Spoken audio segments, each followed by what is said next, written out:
On a Friday afternoon in Lodo, we found two very distinct things. $8 for like a Coke. A whole lot of Cubs jerseys. I don't know, maybe like 20 bucks. And budgets. Well, I don't come starving. Maybe a beer, maybe an app, and if I get my footlong, I get my footlong. This is not groundbreaking journalism here, but food costs more inside the walls of our three sports venues than it does outside. About $16 for some of those beers inside and about $16 for a 12-pack outside. We posed the question to an expert anyway. Why is stadium food so damn expensive? There's a couple of reasons, and of course the biggest one is because once you go in those doors, the stadium has a monopoly on your consumer spending, right? Victor Matheson is a sports economist. Margins on food inside of stadiums are gigantic. Margins on alcohol also gigantic. Steve on your side looked at concession prices. A regular hot dog at Coors Field is $7.49, only a penny more up the road at Ball Arena.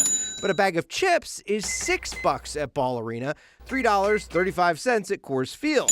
At Coors Field, we spotted popcorn selling for $9.69. At Ball Arena, it was $8.50. And at Mile High, we've got our faves menu that's $5, nachos and the hot dogs and the water. Fan favorites, like water, are $5. Popcorn, pretzels, soda, they're all $5 too. I think some people are getting the idea that you really don't want to give people sticker shock on things that they really know what the price is, right? Sports owners across the country are leaning into this cheaper food philosophy. The Atlanta Falcons offer refillable $2 soda and $5 beers, and say concession sales are up. We know there's a sweet spot there. You don't want to ruin someone's night out at the Nuggets. They're dropping big money on tickets and things just because they think they've been gouged by what ultimately is one small part of their whole entertainment night. While some things are getting cheaper, Matheson says some stadium food reflects another trend in sporting events. Over the past several decades,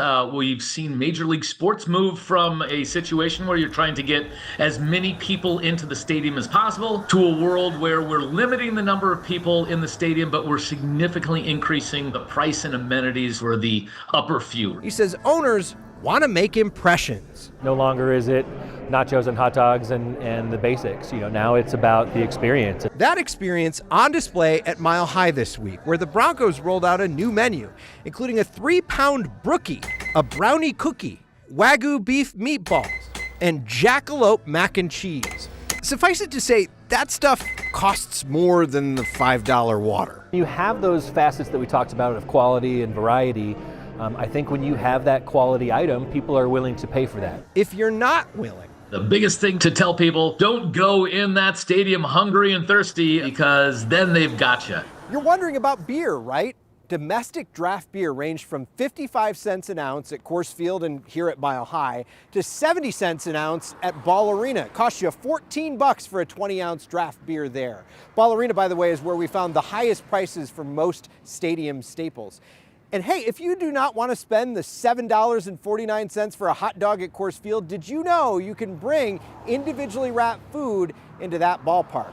We'll put everything we found, all the price lists, under this story on 9news.com. I'm Steve Stager, Steve on your side, 9 News.